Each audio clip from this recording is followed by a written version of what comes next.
بسم الله. الحمد لله والصلاة والسلام على أشرف المرسلين سيدنا ونبينا محمد صلى الله عليه وسلم. ناستقل الحديث marka waxaan jeclahay inaan dadka Soomaalida aan salaamo maalin ciid mubaarak baan leeyahay. waxaan shacab weynaha deegaanka Soomaalida kula dardaarmayaa inay nabadgelyada adkeeyaan. nabadgelyadu waa laf dhabarta nolosha bini'aadamka. waxaan gaar ahaan si gaar ah ula dardaarmayaa oo nabadda ku adkeynayaa shacabka magaalada Jigjiga degan inay xasiloonida iyo deganaanshaha iyo nabadda ilaaliyaan, la shaqeeyaan ciidamada ammaanka oo ay garab siiyaan iyada oo waxyaabaha tabashada ee jirta iyadoo dariiqa sharci oo nabadgelyo la raacayo aan la xallin doono, aan rajo weyn ka qabay la xallin doono. waxaa kale oo aan la fariin u gudbinayaa ciidanka ammaanka. ciidanka ammaanka waxaan leeyahay shacabku waa kii shacabkiinii aad u dhaarateen, isla markaasna aad roobka iyo dhaxanta u taagan tihiin sugidda amnigooda, inaad amniga lafahooda iyo xoolahooda ilaalisaan. waxaa idinka doonayaa inaad shacabka u turtaan oo aad ilaalisaan xuquuqdiisa iyo sharafkiisa. waxaan jeclahay inaan dhacdo yar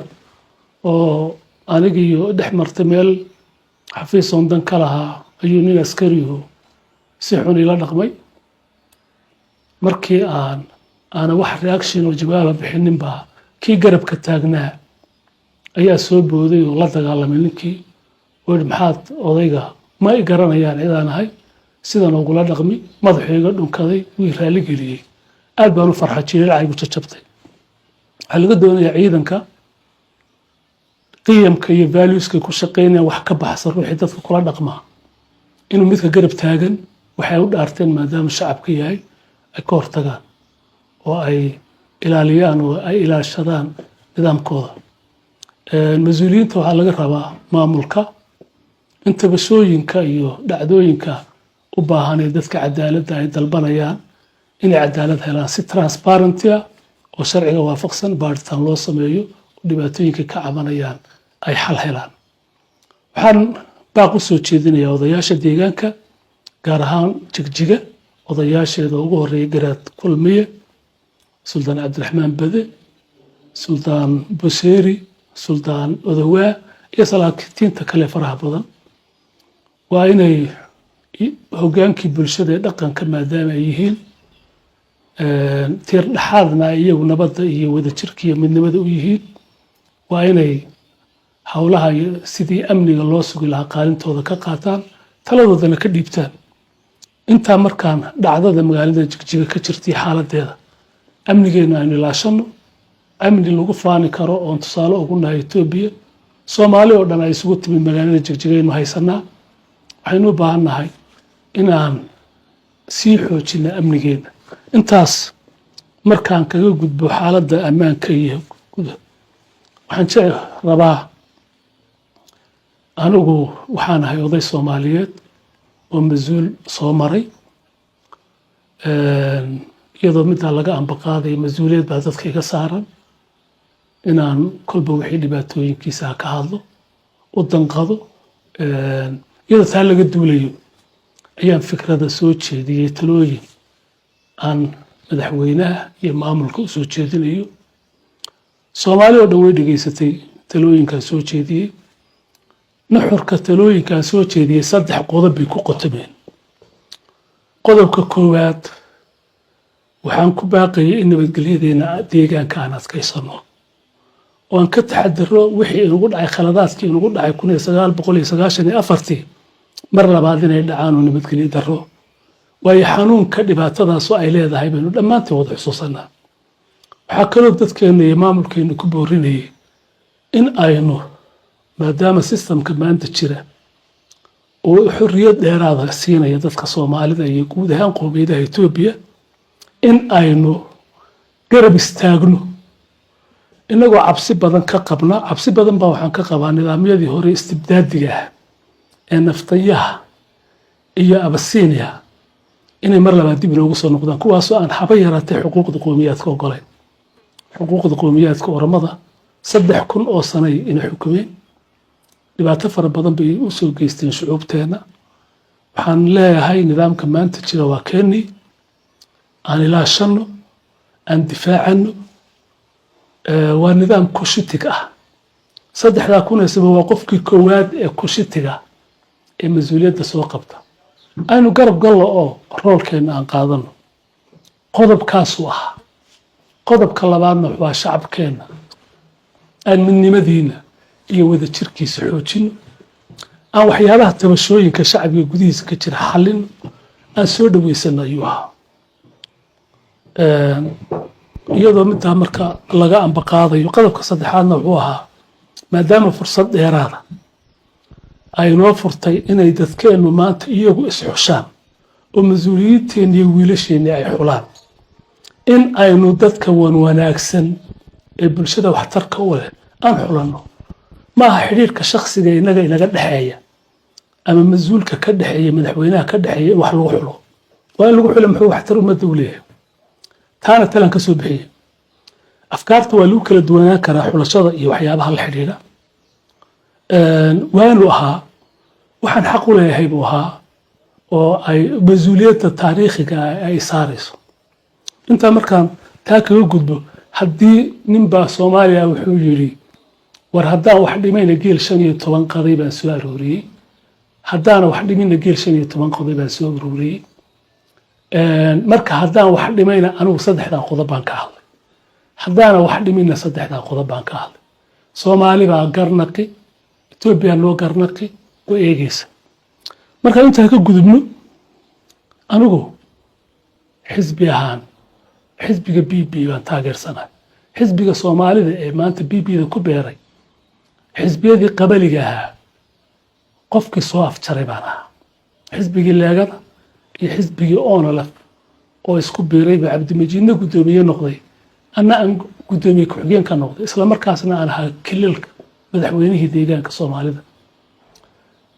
markiiba shaqo kale dibadeed buu kacay mas'uuliyaddii xisbiga iyo mas'uuliyaddii deegaanka baaniga hayay shacabka Soomaalida sidii midnimadiisa loo xaqiijin lahaa dadaal fara badan iyo tacab fara badan baa soo geliyay haddii marka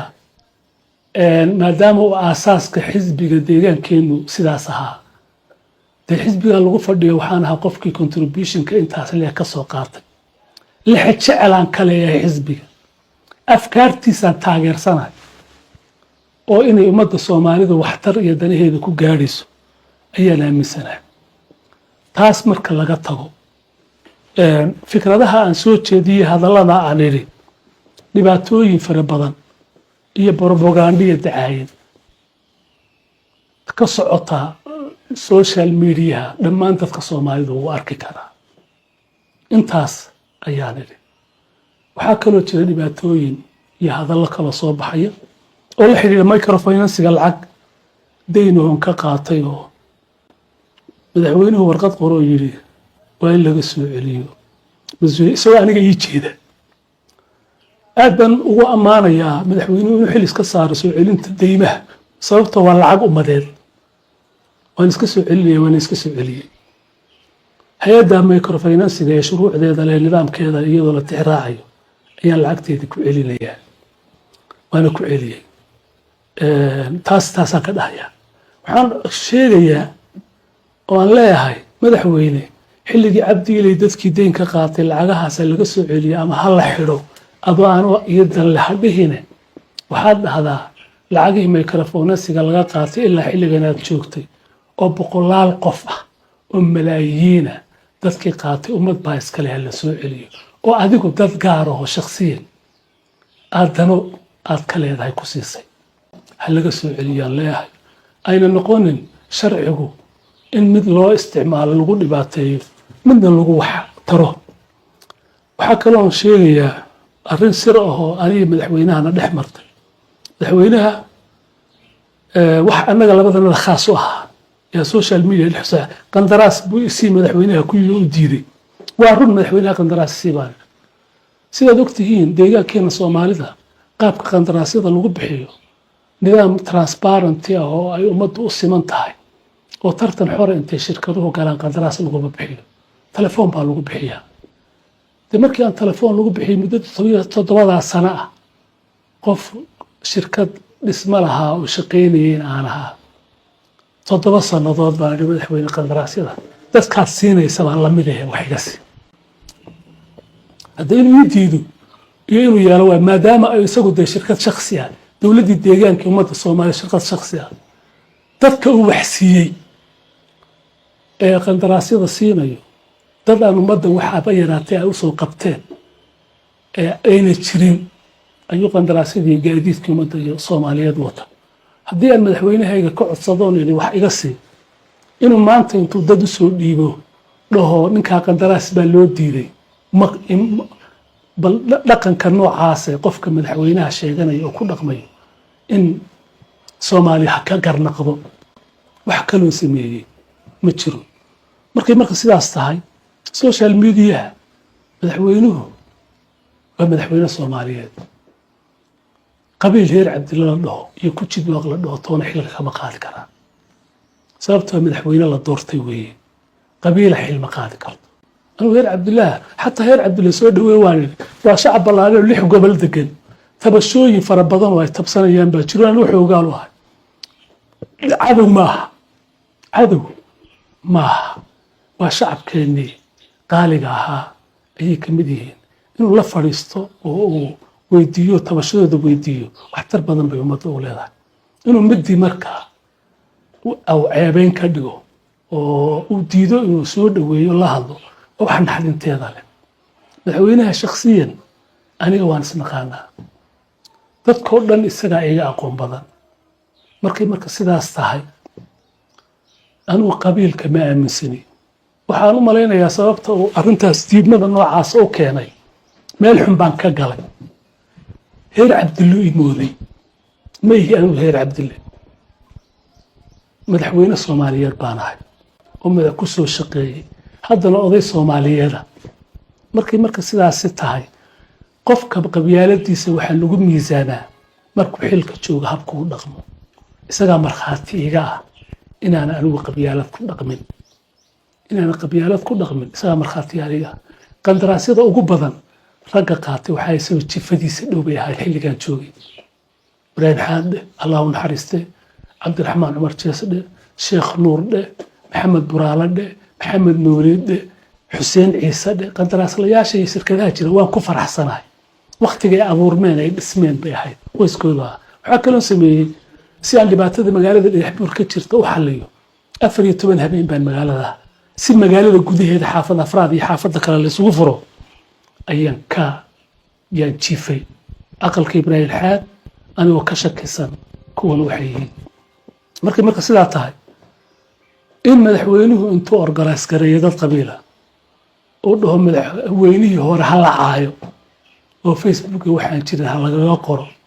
oo hala dhaleeceeyo isagoo qaab qabiila waliba inuu ka xishooda loo baahnaa waxaan Soomaali leeyahay Soomaali madaxweynihiin wakaas Soomaali baa hore waxay u tiri Soomaali Muuse wakaa horta madaxweynihiin wakaa waxaan anigu ka soo horjeedaa in barnaamijka anaga naga dhaxeeyay talabixinta aan jeediyay qaab qabiil ay noqoto kuwa aniga qaab qabiilka igu difaacina anu qabiil meesh kuma dhaqmin xal oo ma arko Soomaaliya dhan baa og anu miisaaniyada aan maamuliyo jawiga waqtiga aan joognay waqti adag bay ahayd fursadda maanta Mustafa haysiya tuu dhowtoona ma naahilin waxaan leeyahay Mustafa adeero fursad fiican baad haysataa كرامية شرف يربي كوجرتا أدو دتكاغا عدالة ugu shaqeeya ayay ku jirtaa jiritaankaaga iyo jiritaanka ummadaada قبل عربيات با wuxuu lahaa ليست العدالة بحاجة الرعية بقدر ما يحتاج به الحاكم رعيته باهيدا ay u qabta cadaaladda tamazuulku qabaa ka weyn sababtoo cadaalad buu ku jiraa sharci buu ku jiraa sharciga haynaga burburin qayliya sawaxan baa yeeray sawaxankii nin baa hore Soomaaliyeed baa yiri war qayla yeedaysi xagga masaajidka ay noo kaco kii kale ay war qaylada xagga masaajidka ka soo yeedhay war sawaxanku madaxtooyadu ka soo baxaya war madaxtooyadu waa madaxtooyo Soomaaliyeed madaxtooyadu weli taariikhda lama arag in madaxweynihii iyo wasiirkii madaxtooyada iyo saddexdii ku xigeen ay hal gobol noqdaan kuwii ugu dambeeyey meesha ku jiray waa laga soo caydhiyey waxaa la qarinayay sirtu muxuu yahay waxaa weeye war madaxweyne soomaaliyeed baa tahay ilaahay baana meesha ku keenay war intaad ilaahay ku shukrido oo dadkaaga la tashato arrintu ha noqoto taladu wadaag oo xubnahaaga xisbiga la wadaag oo baarlamaankaaga la wadaag oo waxgaradkaaga la wadaag maaha shirkad adigu shakhsiyan aad leedahay ayaan ku leeyahay waxaan anigu ka imid hadda xaramkii markaan joogay madaxweynaha waan u soo duceeyey ilaahay baa igaga sarreyn anoo sujuudsan ilaahu madaxweynaheena nooga dhig baadhi mid danta iyo diinta iyo dalka u daneeya haddii ilaahayoo ayna uusan waafajinaynin oo ninkaasu nin sidaas noqon kara hayna si dhib yar nagu dhaafi wallahi waan u duceeyey waxaan ilaahay ku ummadda anfaca sababtoo ah anigu xanuunka waxaan ogahay dhibaatada dadka naga soo martay